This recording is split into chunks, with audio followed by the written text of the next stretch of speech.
All right. Okay.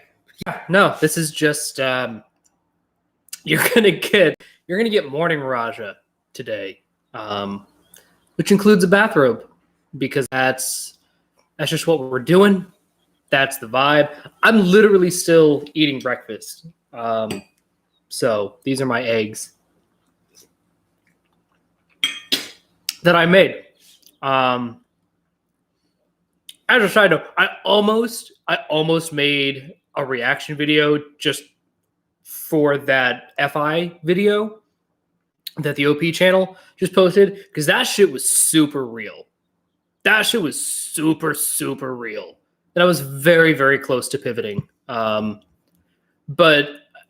I woke up this morning and I was started to process this, just like why the pandemic has been a little tough for me lately. Yeah, it's just, again, it's been a little tough for me lately with everything ramping up. And we thought, right, again, this is sort of wave. So California was weird. So we had like the initial surge a little bit, but our initial surge was not nearly as bad as New York, New Jersey, right? Like that had like a really intense hit. And then we had our big crest, our first one, around, again, depending on, where you look, it was sort of like mid-July. It was starting to crest again. So like the end of June, all the restrictions went away. And then by early July, things were ramping up. And then by mid-July, things shut down again. And then like we were holding steady, we were doing the things, and it actually got a lot easier because there was, a lot of protocols in place. People knew how this virus was spread. You could kind of, go about your life ish. People were getting more comfortable with Zoom. There was a lot going on. You're like, okay, it's not Nirvana, but it's on the way. Right? It's fine. We're good. And now shit's ramping up again. And now New Mexico instituted a bunch of protocols. There are travel advisories. People are going extra hard in the paint because of Thanksgiving. And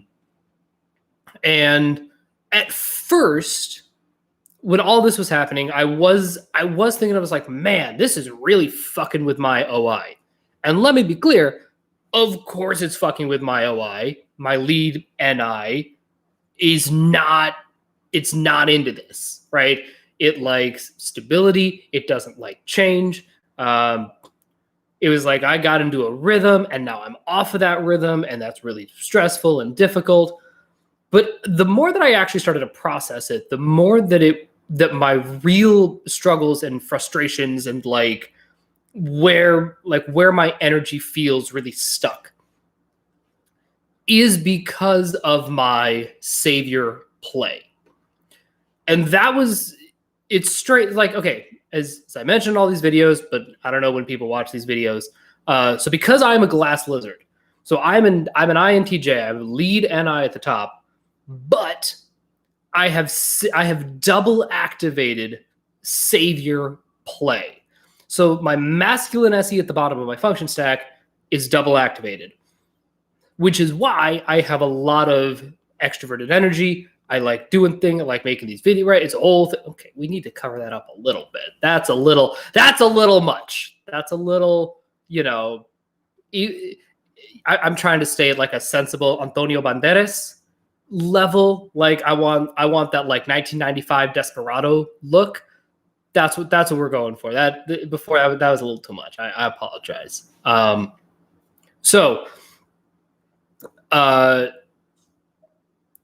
I realized that like just how much my savior play hasn't gotten to fucking play.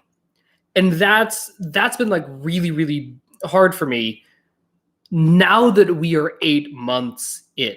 So look, at the beginning of this pandemic, obviously I had the initial shock of like, oh fuck, I don't get to go to the gym. I don't get to go to like improv classes. They're like, those are now going to be online. I didn't have any in-person tutoring sessions, but now all of those are going to be on Zoom. Traveling might be like, this was in the beginning. We didn't know. We had an idea of how it was spread, but there was all that stuff at the beginning where it's like, it was all very surface contact based. And now we know that it is predominantly spread, through the air and the respiratory. So like that is, again, for me, the IJ, like that part of it helped a lot. Being able to go, okay, I don't have to freak out about surfaces. I just have to freak out about always wearing a mask. And always like staying 6 feet apart, literally just doing the things that the CDC, the World Health Organization, are telling us to do. Now, as a side note, this has nothing to do with my struggles as a play last, but I saw a very interesting article. I didn't read it in depth enough. Like, it was slightly complicated because it talked a lot about statistics. I don't know about statistics. So I would need to read it like a couple of times. Like my single consume of it was insufficient. But it was talking about how like, because of how our infrastructure works, like we now know that pollution plays a factor in the extent to which COVID can dissipate. Okay, that kind of makes sense. But what it was really talking about is like, part of why it's able to cross state lines and why you're like, why is this wave so much worse, even when you account for all of these different factors like COVID fatigue and whatever, like what the fuck is going on? And a lot of it is because just the way that like supply chain and infrastructure, like because they cross state lines and bring with it a lot of pollution, that is making it so that it's harder for us to like actually get rid of this thing. So anyway, that was just a side thing that I lightly saw, and I was like, oh, I think I need to maybe look into that some more because that's pretty interesting. But anyway, so I was thinking about this and I was like, why is this so stressful? And like, again, at the beginning it was very tough for my OI. But like, I remember like I adapted really, really quickly to like the new COVID normal. And by really, really quickly, not really, really quickly by my blast play standards, but actually looking at scale, seeing how long it took for people to like really adjust and figure out a thing for themselves. By roughly, I would say like mid-April, I was doing good. By mid-April, I was like, okay, I got this thing on Tuesdays, and I got this other thing, and I got this other thing. Okay, and I have, now, let me be clear, the other thing and the other thing were going for a 2.5-hour walk every morning while I check my phone. And the second other thing was playing Animal Crossing all day. So like, this is not like productivity central or anything, but like, it was fine, right? We were doing it. I was sustaining. I was healthy. I was talking to my mom every day. It was great. I was like, oh shit. Okay. We're kind of doing it, and I was able to make NI rules for myself. And so like my NI rules have continued to have been, probably will be for the rest of the pandemic. It was all about, I never need an excuse to go to Target or the grocery store. That is the rule that I decided for myself. Because like there are people freaking out, be like, okay, is it responsible to go to the grocery store? Like, could I? And I'm like, no, motherfucker, absolutely not. You have to give yourself, like, you can't be second guessing, hyper vigilant, like trying to like reason NT out fucking everything all the time in the moment. Like, you need a couple of rules. And the rules that I decided on were the grocery store and Target are always fair game, no matter what. They are essential services. And I never want to question for myself, like, do I need to eat food? Because here's what happens is that as soon as I start to think like, well, I don't know if I should go to the grocery store, I'm going to end up spending more money on takeout, and that's not sustainable. So I'm like, I just need to get comfortable going to the grocery store. Also, like, I'm in my 30s. I am not a super high risk group. Also, I always go in the morning. I'll fuck around with crowds. Like, I figured out ways to do things that are, do it safely, do it well, do it whatever. Okay, great. So, and then, there was the big crest, and I was like, you know what? We saw this coming. This is not new. By mid-July, we were all like, okay, I think this might not be going away for a while. Because the initial projection was 3 months.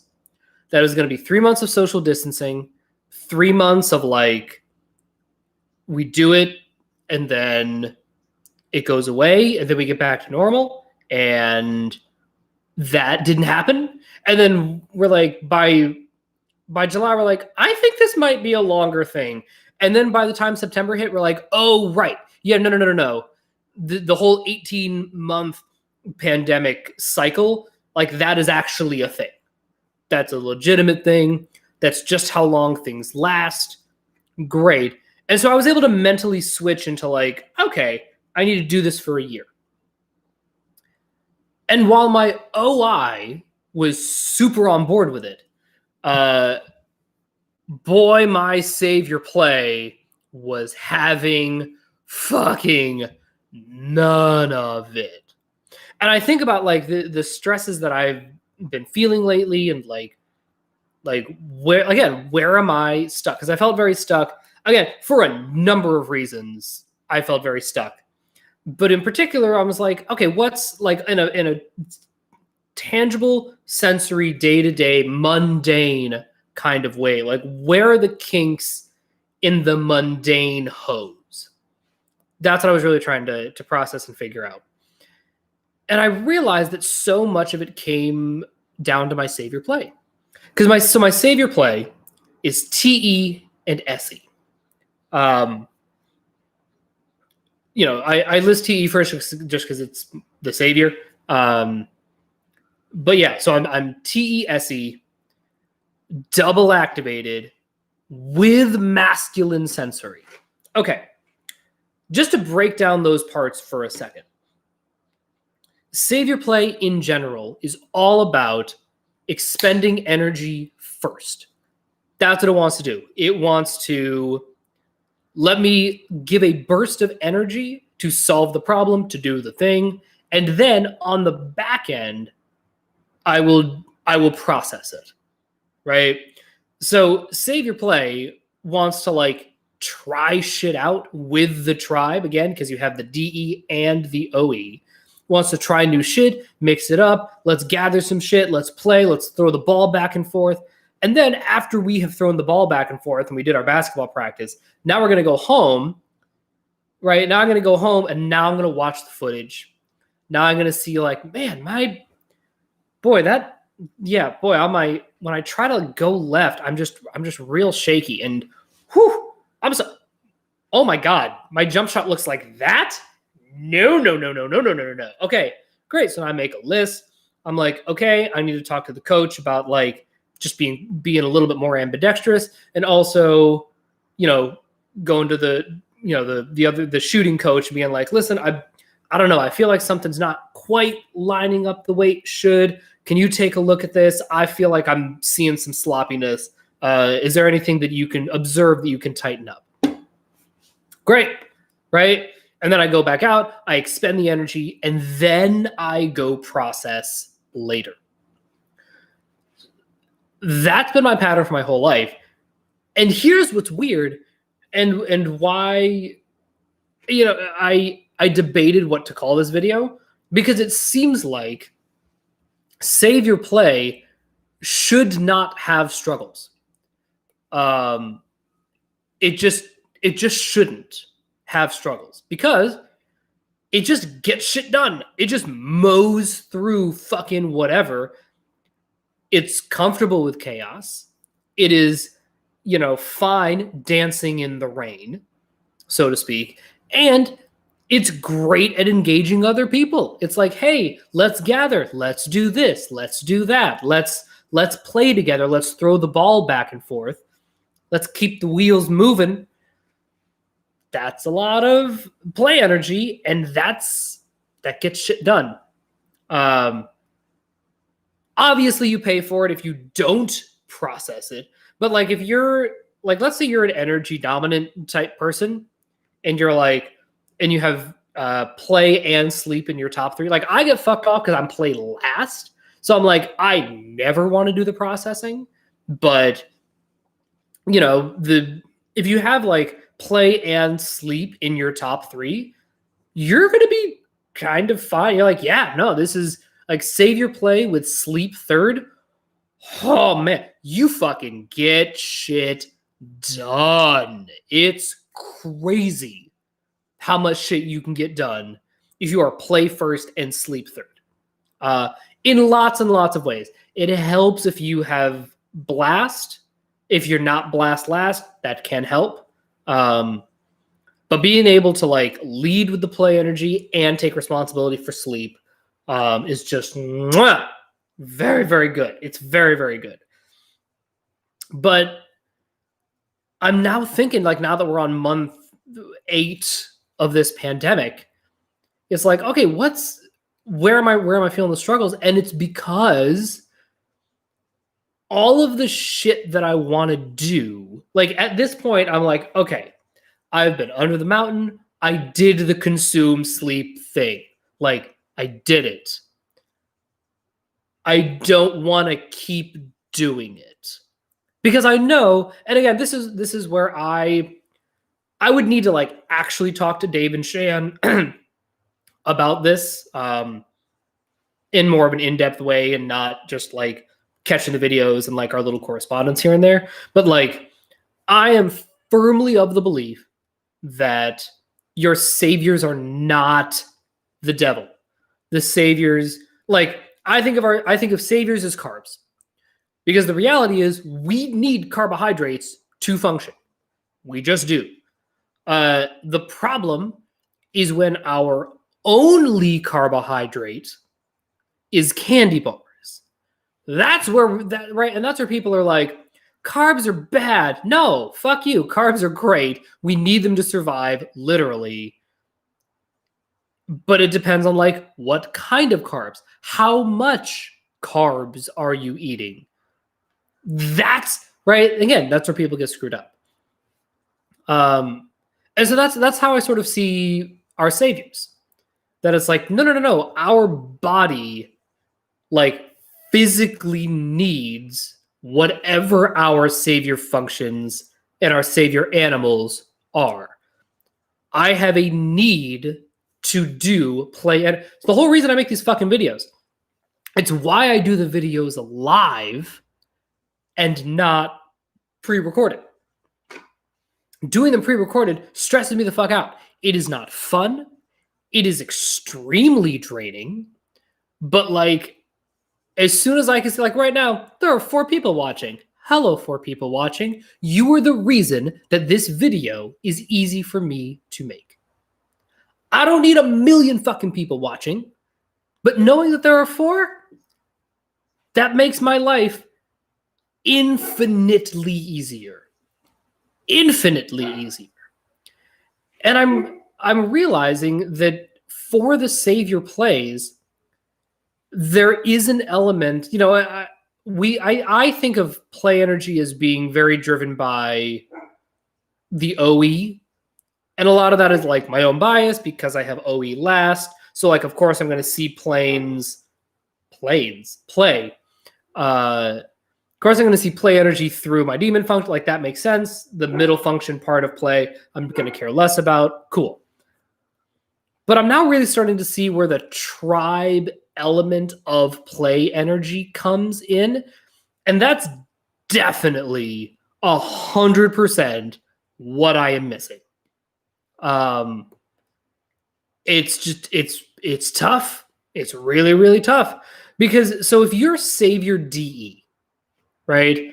Or if you're doubling up on play, like let's say you're a consume play blast, right? So if you're doubling up on play, but you have your TE as a demon, let's say, or your DE, whatever it is, TE or FE, there is such an element of like, I'm not throwing, like if I throw a ball at somebody, I don't just care about them catching it. That's blast, right? If like I'm just throwing balls at you and I expect you to catch them, that's not as fun for me. That's fine, but like it's not my blast that's double activated. It's my play that's double activated. And what that means is that I want to throw you the ball, and then I want you to throw the ball back to me in a chaotic way. Not in a way that I can't catch it. Like don't be like the asshole throwing the frisbee. It's like I threw you like a nice little frisbee, and then you're like, wee! And I have to go fucking run around the park for it. Don't do that. But like, I want to throw the frisbee back and forth. I want to throw the ball back and forth. Like, let's fucking. I don't have a football, but I love throwing the football around. Oh my god, playing 500 as a kid, that was the shit. I fucking loved it. I will play that shit all the time. I played, yeah. Again, I was always really, really skinny and teeny tiny as a kid. But so I couldn't like actually play football because that would have been real dangerous and my body would have snapped in half. But no, playing 500, throwing the football, and that what was great about 500 again. So for those who do not know, it's a game we played in elementary school where it's like one person is the thrower and then like 6 or 7 other kids are like catching, and you'll say like 100 and you'll throw it and whoever catches it gets that many points. And then, you kept just doing it until you got to 500. What was cool about that game is you didn't fucking know where it was going to land. You didn't know, like you had to like kind of fight for people. It was dope. It was fucking awesome. And it was such play energy for me because there was like a little bit of that competition. And like, obviously my masculine sensory liked to like mix it up and like get a little tough with it. That was cool. But it was so much about the play energy, right? It was like, I throw the ball and then and then you catch the ball and then you throw it back to me and I throw it back to you and then you throw it back to me and we're playing together. And that's not really happening. That's not really happening in a COVID world. And again, as I'm continuing to process this out loud, I'm realizing just how much the sensory matter. Like I think that I like someone like Phil DeFranco. I feel like he would be fine in a pandemic. I mean, obviously everybody's gonna have struggles during a fucking pandemic because it's a fucking pandemic. But I think if you have NE, I think it's going to be marginally easier because you can do the gathery thing very abstract. It can be very concept oriented. It doesn't have to have like this immediate visceral quality to it that I'm now realizing that my play energy has. Back when I was in New York doing the musical theater thing, I was on the musical theater audition circuit. So I was in New York for 10 years. I was actively on the like musical theater, Broadway audition, whatever circuit for a solid, I think I finally like quit for good in 2017. So that was 8 years. I did that for 8 years. And for the bulk of it, I would do anywhere from 5 to 10 auditions a week. 5 to 10 auditions a week. That was just my life. And when I started to scale it back in 2016. I had turned 30. I was not the spring chicken that I once was. But even then, I was like, you know what? I think I need to cut this back to 5 a week. 5 job interviews a week every day. Like, that's fucking wild, right? And really where the wheels started to fall off in the musical theater realm is that it became so much more about self-submitting. And it was all, again, this was in, the mid 20 teens. People were like, oh my God, the internet and technology. And, oh, I don't need to see the person in person. I can just look at a video of them. Right. And that's certainly true. And like, just as a side note, obviously that happens in film and TV land. I'm more okay with it in film and TV land because literally I'm auditioning, like seeing me on camera is the thing they need to see. So I trust their ability to make those decisions. But with theater, with live theater, if you're basing a decision about me and whether or not you want to play with me based on me not being in the room, anybody who has been physically present in a room with me will know the energy is just different. It's not like in some ways it's more intense, but like I have a very physical presence about myself, the masculine SE. I am confident that if I meet Dave in real life, it's going to be a totally different, like, oh, fuck. Yeah, because again, my savior play is going to be vibing off of, yes, his DE, but also like his sensory being and Shan's sensory being when I finally get to meet them at some point in the future when shit stops being insane, right? I'm really excited about that. But it also has made me realize, like, oh, fuck, there is so much of my being does come down to being physically present in a gathering kind of way, right? So look, there's absolutely something to be said for like seeing one person. That's great. Obviously, there's like a physical, chemical, whatever, intellectual exchange there. But I'm realizing that the thing that's like where I feel deficient is because I can't do the human gathering that I used to be able to do. I can't just go to how about this? I can't go to a restaurant and just or a coffee shop and just start talking to people. That's not a thing that I can do. Even if it's if it's an outdoor cafe, first off, most coffee shops are closed. And if it's an outdoor cafe, we literally, necessarily, by law, and for health reasons, have to remain 6 feet apart. And I'm not going to be fucking shouting to the woman next to me like, oh, that's a good book you got there. Yeah. Oh, no, I read that one when I was in college. Oh, you're in college too. I don't know why.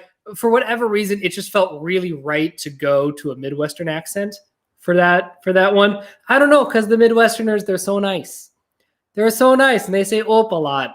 And I don't know. I just sort of feel like, those people who, from Minnesota or Wisconsin, I feel like they understand. They understand the need to just have that little small talk, don't you know? I don't know. It's one of my favorite accents to do. Anyway, silly.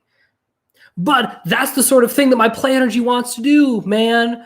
Like, all I want to do, now granted, I'm not an asshole about it. I'm not that fucking guy who, if I see that you're wearing headphones, of course I'm not going to fucking talk to you, because My play energy knows that you're not gonna throw the ball back to me.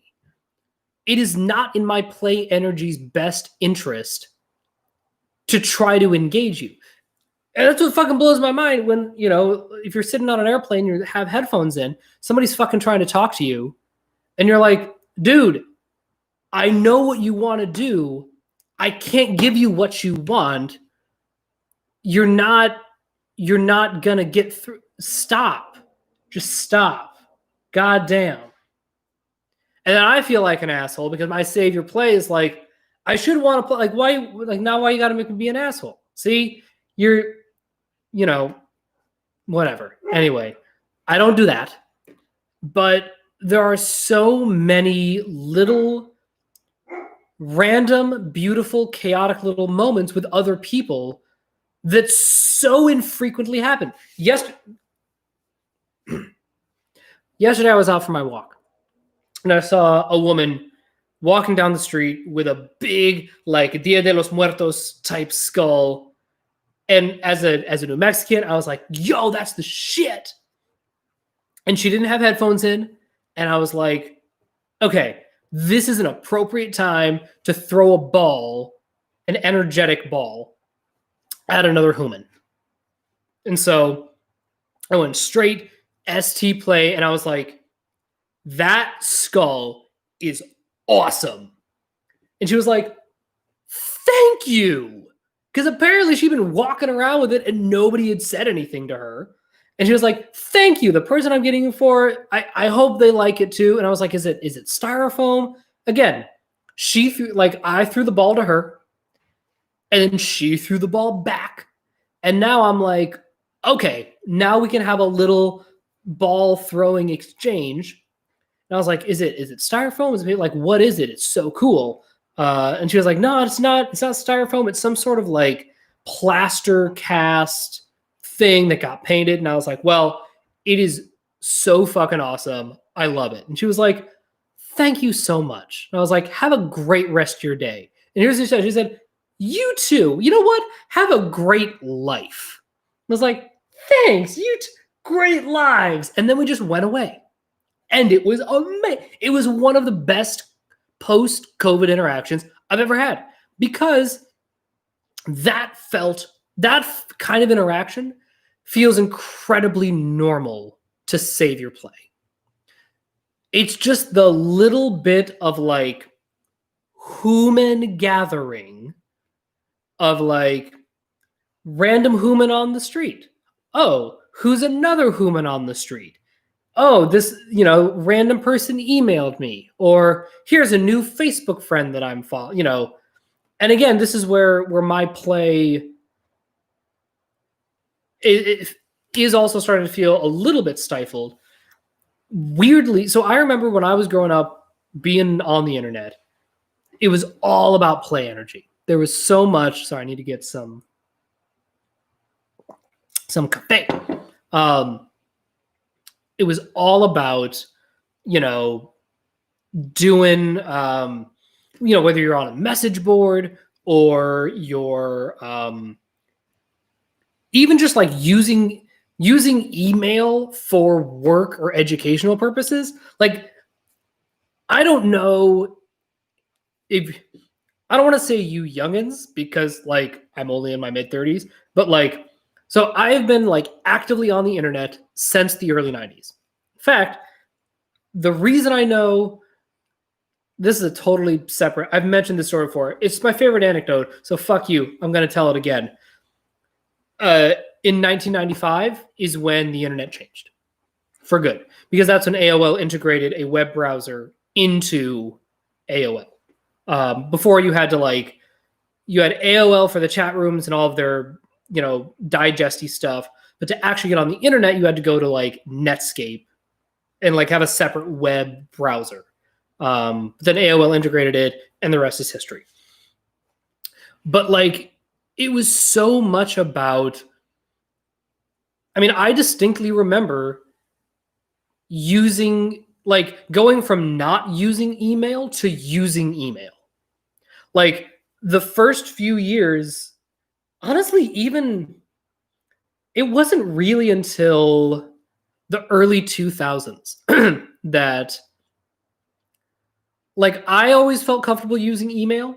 But it was like, look, anybody who was around in the late 90s will tell you sending an email to somebody was kind of a risky endeavor, because like you don't know how often they check their email. You don't know if they care about their email. Like, there wasn't a protocol for it, right? And also it was really informal. Like if you sent someone an email, then that was like, wow, you really don't give a shit. Like, you don't even have the courtesy to fucking call me.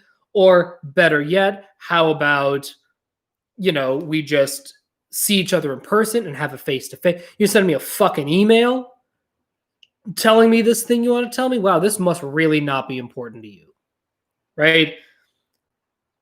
But, the early days of the internet, once people got a little comfortable with it, it was like, oh my God, I can just send you an email. And because I know your habit, like I know that I can play the email game with you, I can send you an email.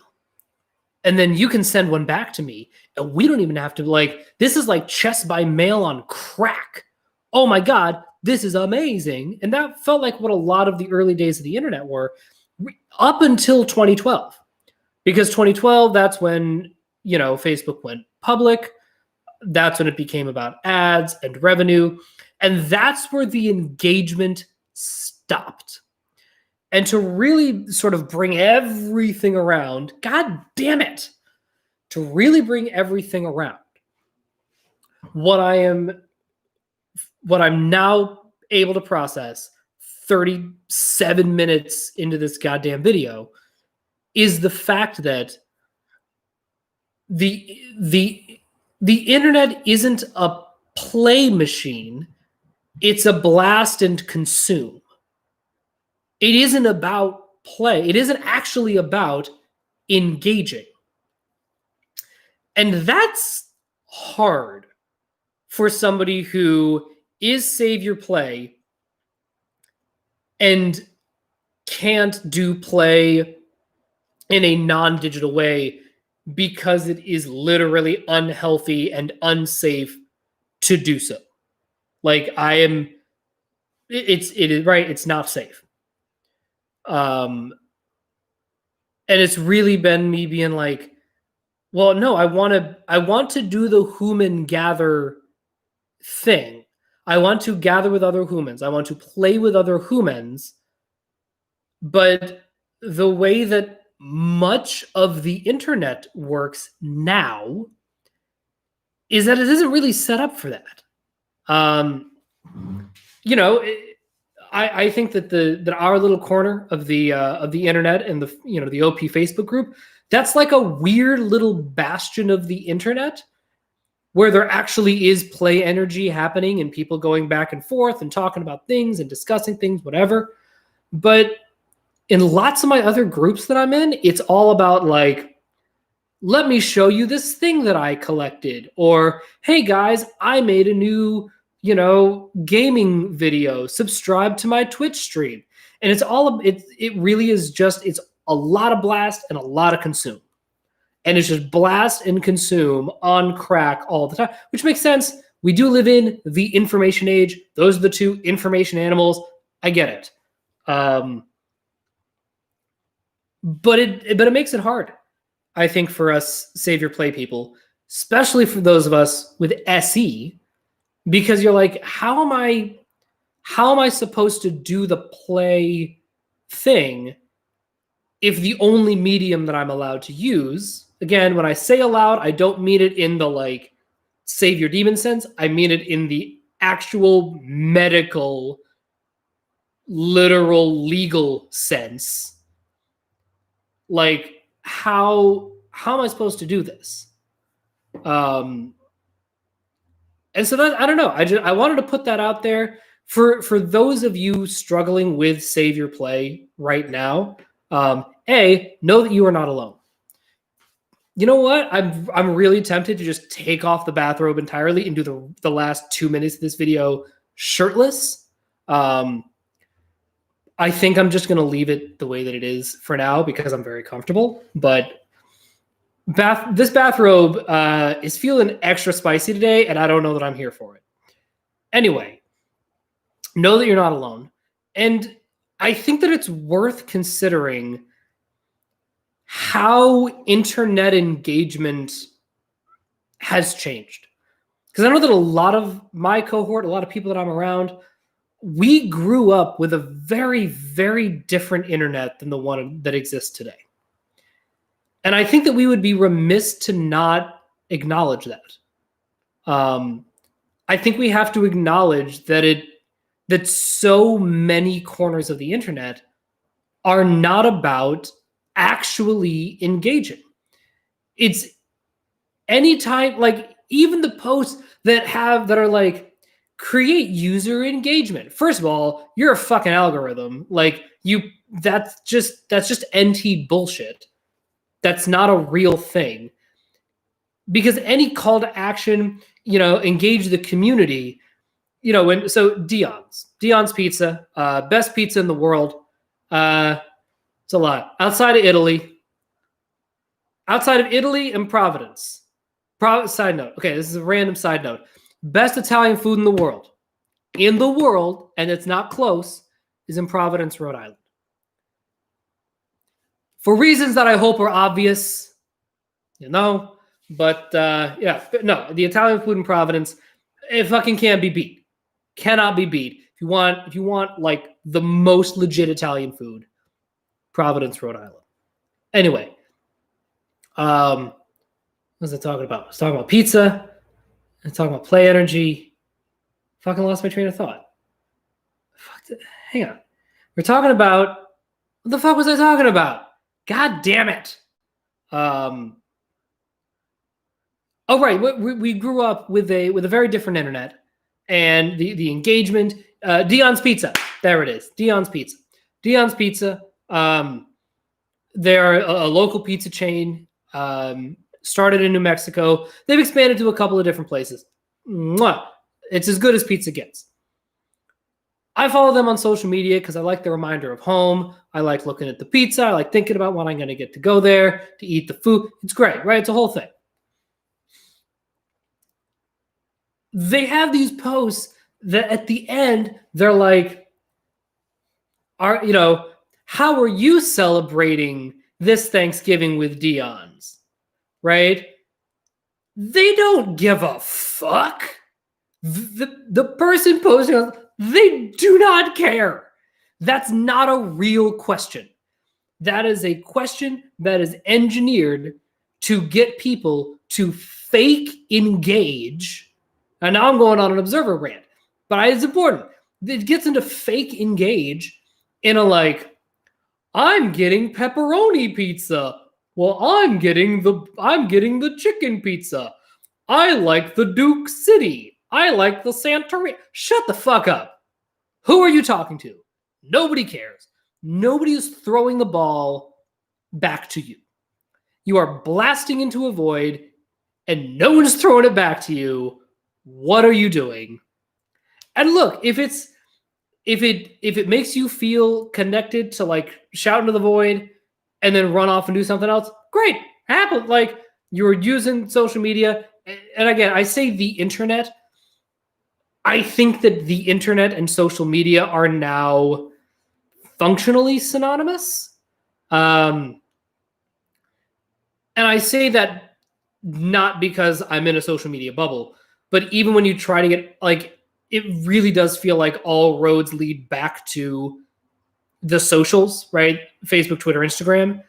You can't really go to any website that doesn't say follow us on social media. Like you'll always get rerouted back, right? All roads lead to Rome. It's that kind of a thing. All roads lead to Facebook, Twitter, Instagram. And so that's sort of why I'm deliberately conflating the internet with social media. So like, but it's not, what I'm getting at is it's not play energy.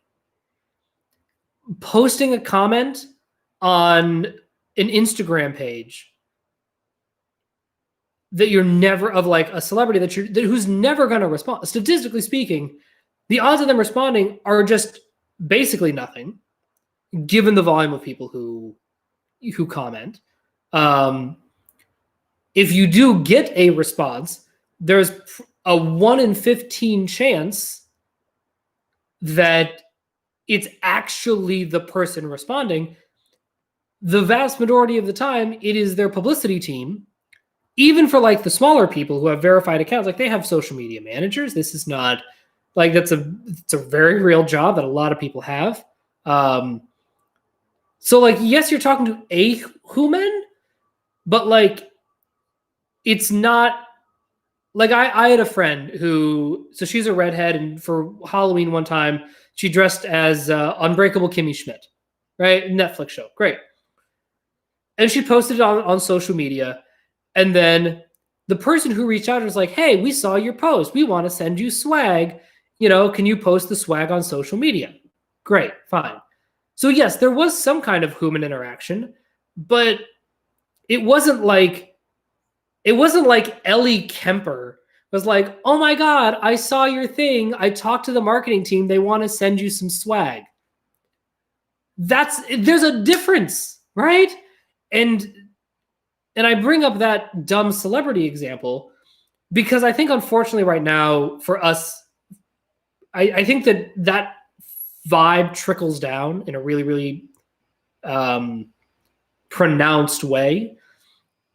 That for those of us with Savior Play, like we want to actively, like we want a back and forth, right? So and I'll end on this. In improv, there are things called 3-line scenes, and it's like a dumb little exercise, but it's important.